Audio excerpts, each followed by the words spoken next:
Hola, ¿qué tal? Bienvenidos a las 8:45 en este martes ya 16 de marzo del año 2021 con dos importantes temas esta noche. Vamos a hablar acerca de los casos de contagio en el sector educativo público del país y los protocolos que se están afinando en la cartera de educación para evitar contagios de maestros y de alumnos, y también vamos a hablar acerca de la variación mensual del índice de precios al consumidor y la inflación acumulada. Hay un alza en los productos de la canasta básica y pues bueno, de eso vamos a estar hablando, de la economía en general, pero también saludamos a Marinés Rivera, como todos los martes, está acá con nosotros. ¿Cómo te va? Bien, Mario, qué gusto estar aquí contigo de nuevo a las 8:45, pues para hablar de estos temas de gran importancia, ¿no? Sobre todo porque hemos estado intentando ya pues recuperar una cierta normalidad, regresar a nuestras vidas, y eso ha implicado también el retorno a clases, y habrá que ver también cómo se está lidiando con todo esto, si de cierta forma pues si ya era el momento también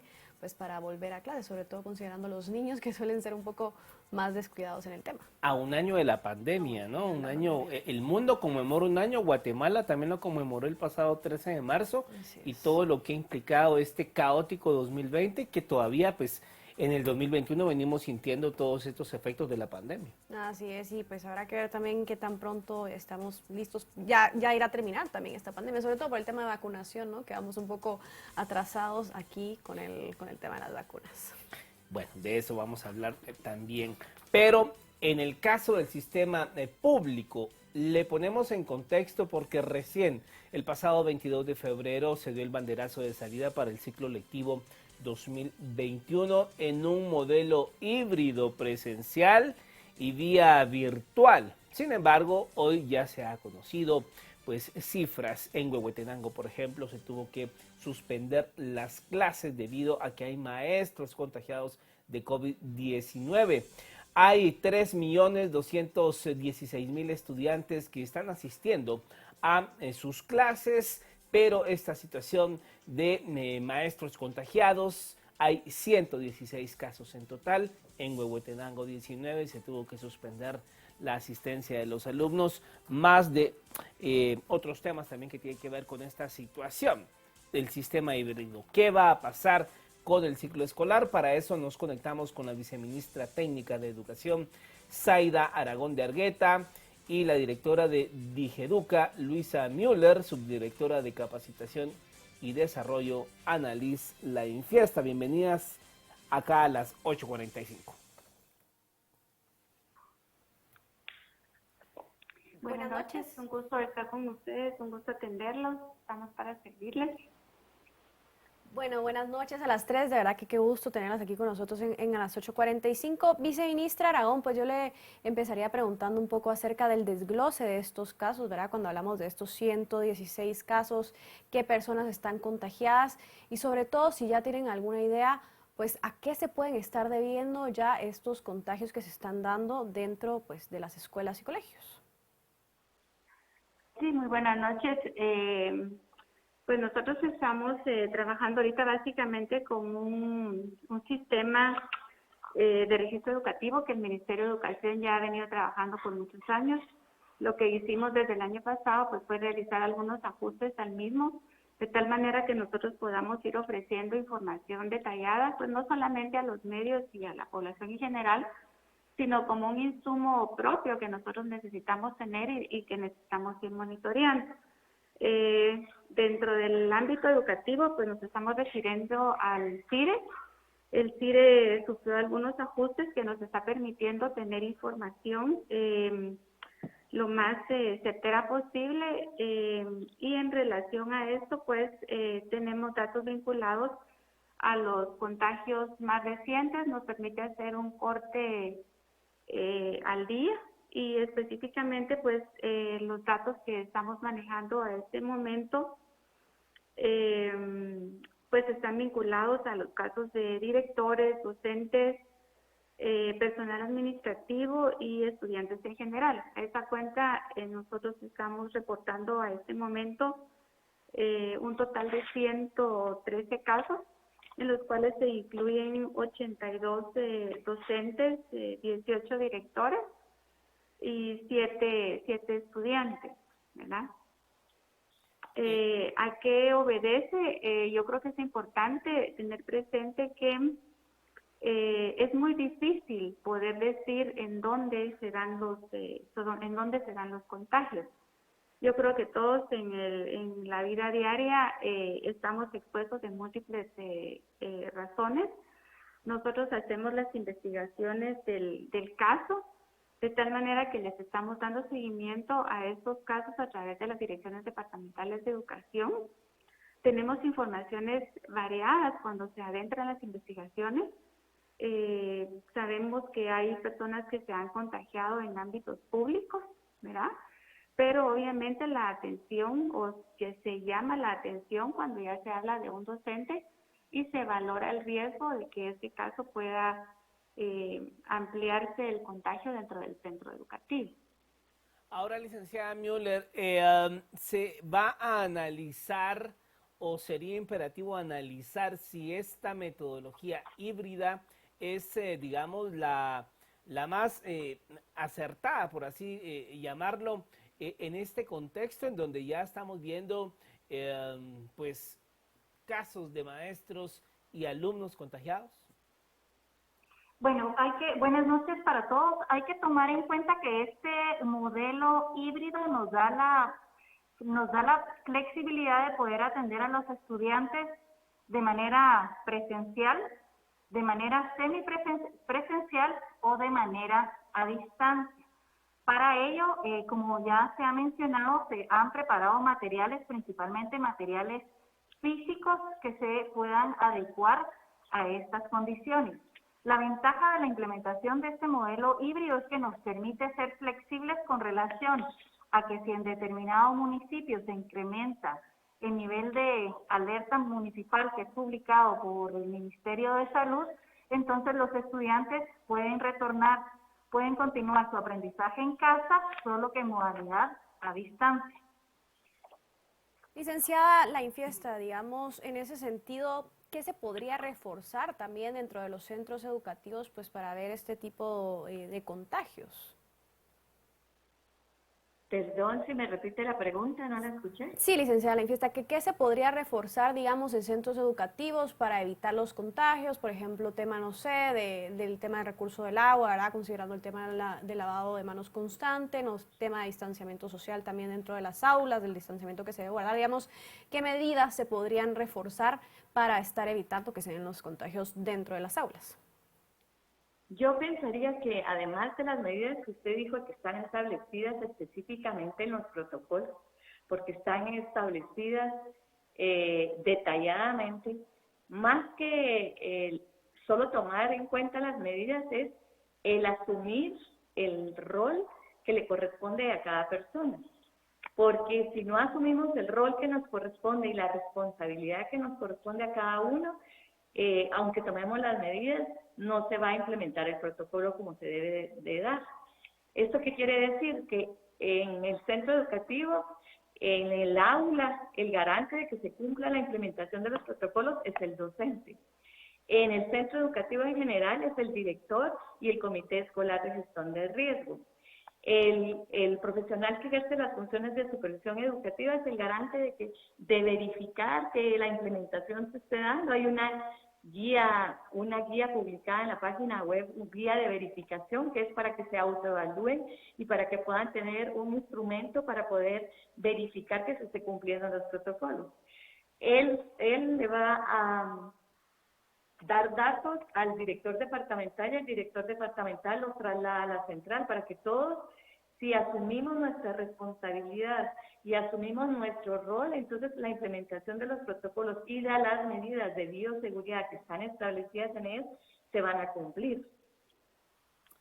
Ahora, viceministra, los casos que se tienen ya contabilizados de alumnos contagiados, digamos, ¿hay alguna concentración en específico en alguna región de Guatemala o son casos dispersos? Fíjese que son dispersos. Quizás en el tema de docentes es donde puedo compartirle que fue fundamentalmente en el área de Huehuetenango y en el área de Quetzaltenango, donde tuvimos datos más elevados en relación a los docentes. En relación a los estudiantes realmente están dispersos, estamos hablando de un estudiante en un municipio específico, uno en otro, ¿verdad?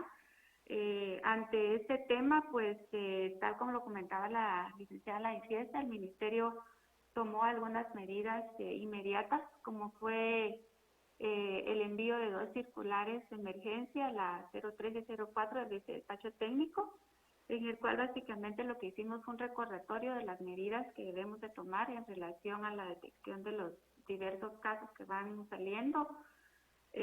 Por ejemplo, a la no habilitación de clases en alerta roja, en naranja cuando hay tendencia a rojo. La asistencia se ha manejado como una asistencia voluntaria, donde los padres de familia, de acuerdo a los protocolos de seguridad, están manejando un consentimiento informado, ¿verdad? No hay una presión para que los niños tengan que asistir. Igualmente el modelo híbrido les permite ir alternando clases o irse acomodando también a las situaciones locales, municipales y luego locales, ¿verdad?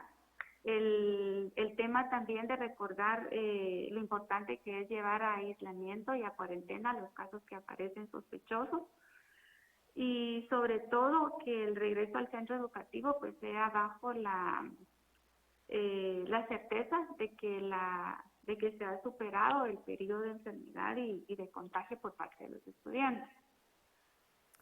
Ahora, licenciada Müller, digamos, en ese sentido, ¿cómo conciliar toda esta situación? Digamos, podemos hablar de que el regreso a clases presenciales fue muy pronto y sobre todo, digamos, conciliarlo en el sentido de que, pues, el impacto que ha tenido la pandemia en el tema educativo, viendo sobre todo cómo bajó el tema de inscripción de alumnos, la deserción escolar, digamos, cómo conciliar ambas cosas. Bueno, creo que es importante mencionar que para este regreso a clases se tiene esta serie de protocolos desarrollados y validados por los diferentes actores que participan o que tienen un rol específico para este regreso, pero además también se generaron guías de verificación, se están haciendo procesos de monitoreo para que efectivamente se estén implementando las especificaciones que se indican en los protocolos. Estas guías de verificación no solamente es un insumo o una herramienta para las personas que están llevando a cabo estas funciones de monitoreo, sino además también son una guía para poder llevar a cabo procesos de autoevaluación dentro del centro educativo. Con esto lo que quiero mencionar es que tenemos los materiales y los recursos para que este regreso a clases, ya sea de manera presencial o a distancia, se pudiera llevar de manera efectiva.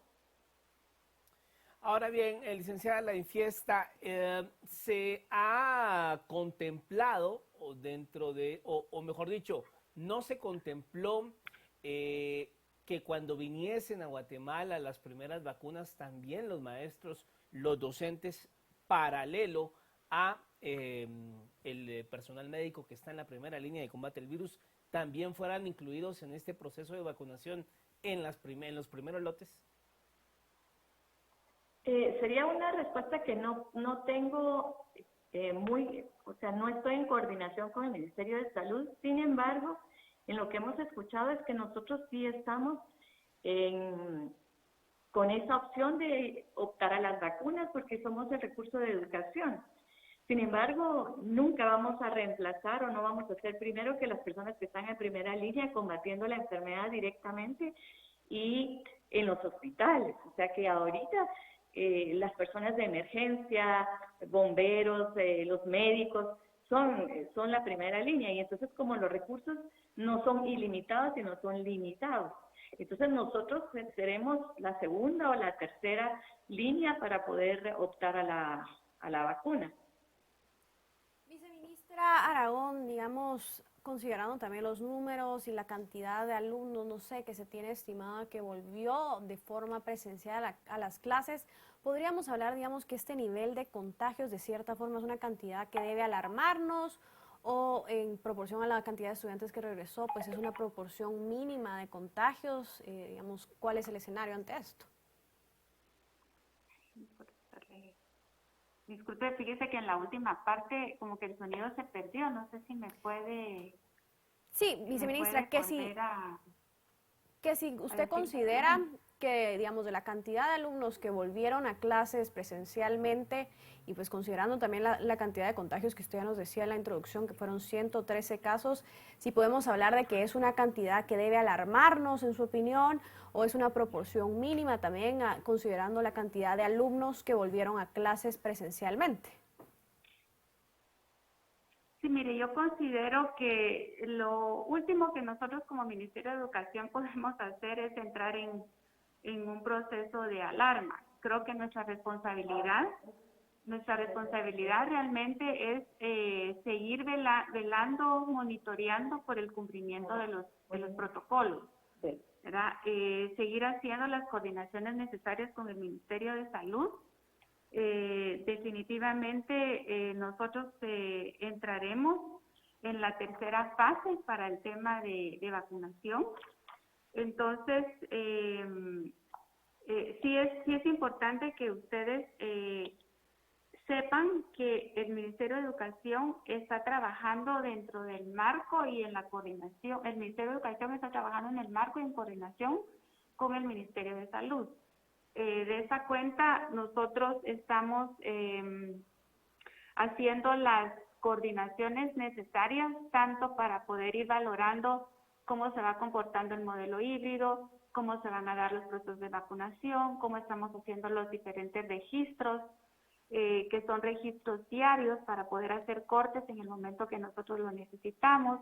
Estamos en una verificación permanente de los diferentes insumos que la población docente y estudiantil debe de tener para poder ir controlando el tema de la pandemia en plena fase de recuperación. Entonces, nosotros nos sentimos seguros de que hemos estado preparándonos para el regreso a clases y que estamos haciendo nuestro mejor esfuerzo porque los estudiantes continúen con sus procesos educativos como corresponde, con la calidad que se requiere en un marco de seguridad.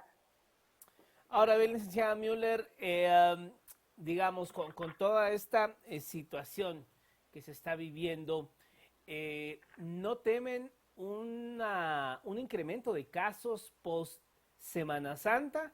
Aunque digamos la mayoría de personas quizás se va a quedar en su casa, otros van a salir o van a viajar, visitarse entre familia, en fin, viene un descanso prolongado. ¿No se teme un repunte de casos en estudiantes y docentes post Semana Santa? Bueno, aquí es importante mencionar que nuestra herramienta para poder determinar cómo va a ser la asistencia o cómo se va a llevar a cabo el proceso educativo en determinado municipio es el tablero de alerta sanitaria. Si en algún momento hubiera algún tipo de repunte, los datos deberían de reflejarse en este tablero de alerta sanitaria. Y en dado caso, se estaría haciendo como se está haciendo hasta ahora, que por ejemplo, si los municipios se encuentran en la alerta máxima o en la alerta roja, que eso pasaría si existe un repunte después de la Semana Santa, pues los estudiantes continuarían su proceso educativo, solo que a distancia. Licenciada La Infiesta, también usted mencionaba algo muy interesante en su intervención, que es el tema de la responsabilidad pues, que debe asumir cada uno y sobre todo, digamos, dentro de los datos, llama la atención que la gran cantidad de casos se concentra en los docentes, ¿verdad? Porque uno esperaría que es en los niños, por ejemplo, que tienden a ser más descuidados, ¿verdad? Que todavía no entienden tanto la responsabilidad del caso, pero se da más en el tema de los maestros. También, digamos, cómo lograr tener ese compromiso de parte de los docentes, pues para que tampoco se vuelvan una fuente de contagio dentro de las aulas. Mire, ese compromiso es un compromiso que todos debemos asumir y que se va convirtiendo en parte de nuestros hábitos diarios. Uno, por ejemplo, ya se coloca la mascarilla diariamente, uno ya, por ejemplo, constantemente se está lavando las manos, uno ya guarda la distancia el distanciamiento de 1.5. Entonces, mientras más lo practiquemos y mientras más nos empoderemos de los protocolos y de las acciones y de la responsabilidad que tenemos, poco a poco eso se va convirtiendo en el hábito diario y por lo tanto lo vamos a practicar a veces inconscientemente. Es empezar, como recién acabamos de empezar, es comenzar a tener a hacer propios esos protocolos. Y creo que conforme vaya pasando el tiempo y se conviertan en hábitos propios, los niños, los docentes, los directores van a asumir sus protocolos de manera habitual, de manera diaria, y poco a poco vamos a asumir las medidas que están establecidas en los protocolos. Algo importante que quisiera agregar, y es que la presencialidad forma ciertas destrezas y habilidades en los estudiantes, por ejemplo, la autonomía, el poder tener tolerancia con los demás, el poder aprender a compartir. Entonces, es esa parte, la parte social, de convivir con otros, aunque sea en este momento a distancia, guardando la distancia prudente de 1.5 metros, de combatir este virus, es importante para los estudiantes. Entonces, parte de la presencialidad, parte de retornar a las aulas, es mantener o formar esos hábitos, esas habilidades y destrezas que no se forman a la distancia. Siempre manteniendo todas las medidas de bioseguridad para prevenir el contagio. Ahora, viceministra, ¿cómo está la situación de los inmuebles? Sobre todo, digamos, históricamente viene la cartera de educación arrastrando varios inmuebles en situación no apta para los niños. A eso hay que sumarle el paso de las dos tormentas, huracanes el año pasado que afectó el altiplano guatemalteco. ¿Cómo está la situación en los inmuebles? ¿Hay agua potable? ¿Cómo está la infraestructura? ¿Hay alcohol en gel para los maestros y los niños? ¿Cómo está esa situación, viceministra? Bueno, en relación a qué disponen nuestros estudiantes, pues gracias al Fondo de Gratuidad, nuestros estudiantes están disponiendo en este momento de gel en alcohol, ¿verdad? Estamos teniendo el cuidado que sea un gel con una concentración no menor al 60%. El tema de las mascarillas también ha sido atendido tanto para los estudiantes como para los docentes. Para los docentes también es requerido el uso de caretas, ¿verdad? Para los que están en contacto directo con nuestros niños, y también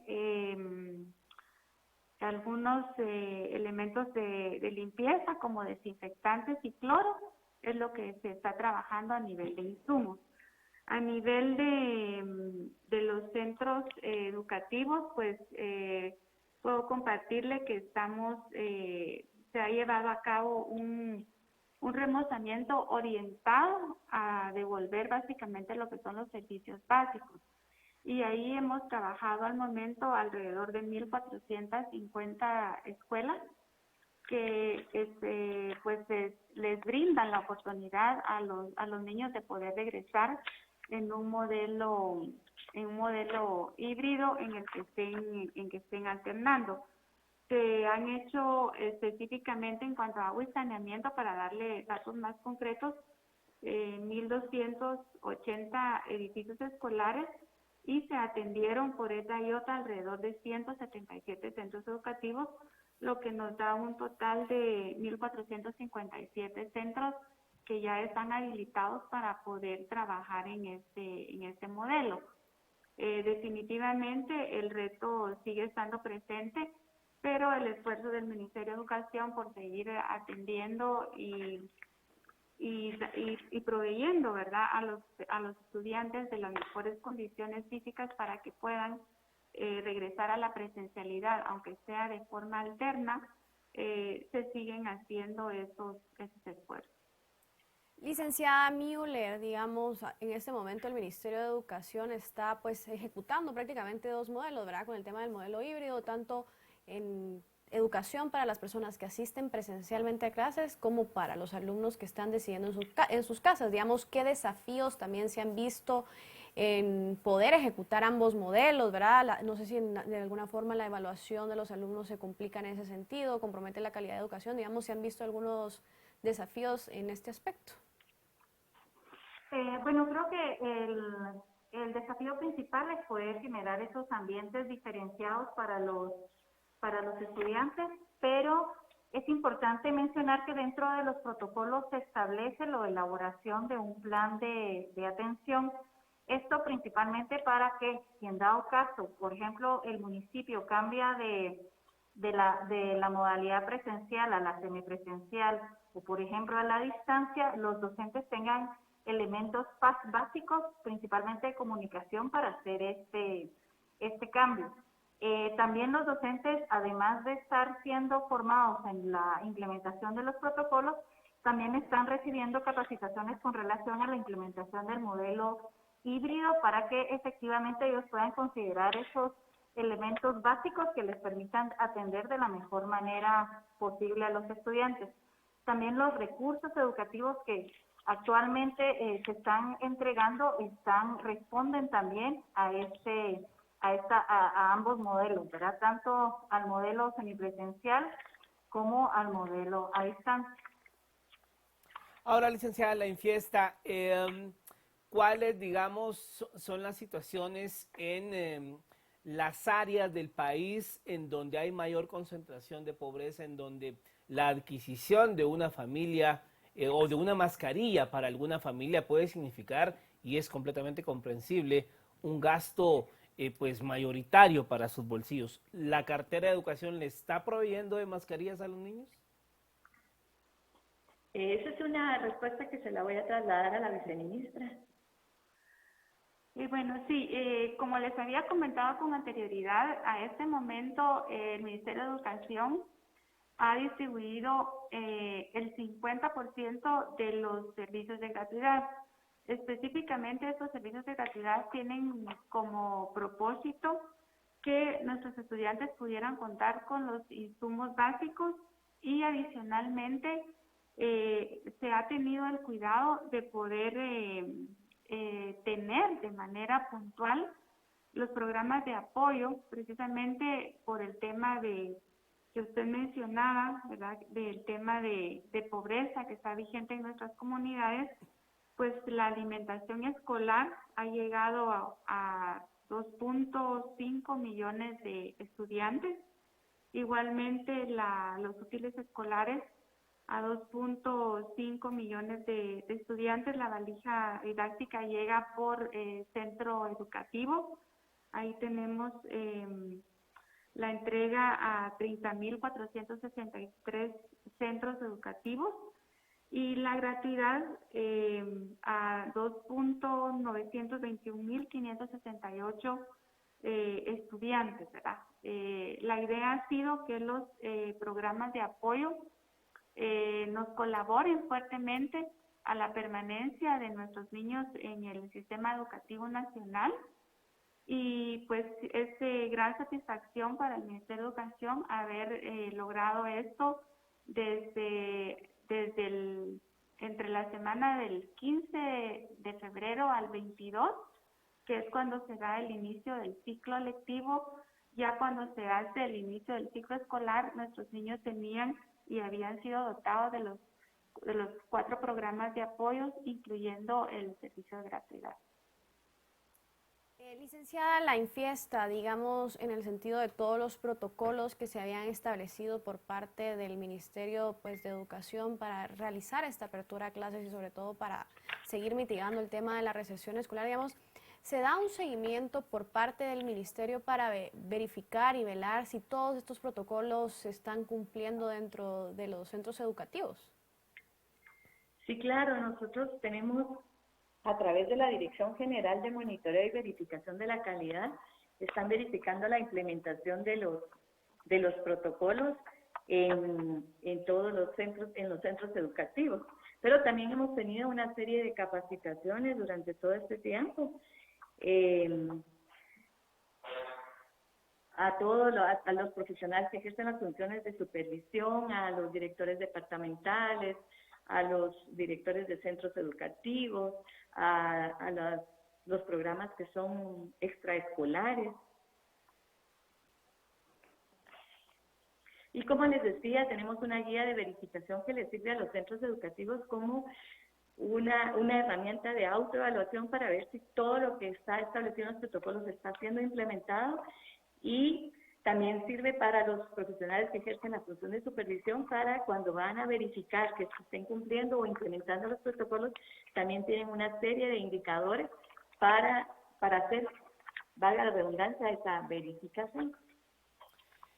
Ahora, licenciada Müller, ¿qué va a pasar con el caso de Huehuetenango, en donde pues se está dando esta concentración de maestros contagiados, el mayor número, indicaba ya la viceministra? ¿Qué va a pasar? ¿Se suspendieron las clases? ¿Cuándo se van a retomar? ¿Y qué seguimiento se le va a dar a esos alumnos que por estos días no van a poder estar, digamos, yendo a este sistema híbrido presencial y virtual? ¿Van a tomar estas semanas totalmente virtual? ¿Qué va a pasar en ese caso de Huehuetenango? Bueno, es importante mencionar que dentro de los protocolos existen dos rutas. Una ruta es la primera ruta que se da, que es para la apertura de los centros educativos, y una segunda ruta que es la que se relaciona con lo que usted menciona, que es si en dado caso existe por cuestiones de existir algún tipo de brotes, por ejemplo, que se pueda constatar en los diferentes controles que implementa el centro educativo, es necesario cerrar. En dado caso que los estudiantes necesitaran entrar a un proceso de cuarentena preventiva, es necesario que los docentes, por eso les mencionaba lo de las ventajas del modelo híbrido, es que nos da esa flexibilidad de poder continuar el proceso educativo en casa. Y los materiales y los recursos educativos a los que los docentes, a los que los estudiantes, van a tener disponibles, se adecúan a que puedan ser utilizados tanto en el centro educativo como en el hogar. En estos casos, cuando entran los estudiantes o es necesario que el aprendizaje ya no continúe en el centro educativo debido a que hay una sospecha, por ejemplo, los estudiantes están entrando a cuarentena preventiva, entonces el proceso educativo continuará en casa, o lo que se les está llamando que es educación a distancia.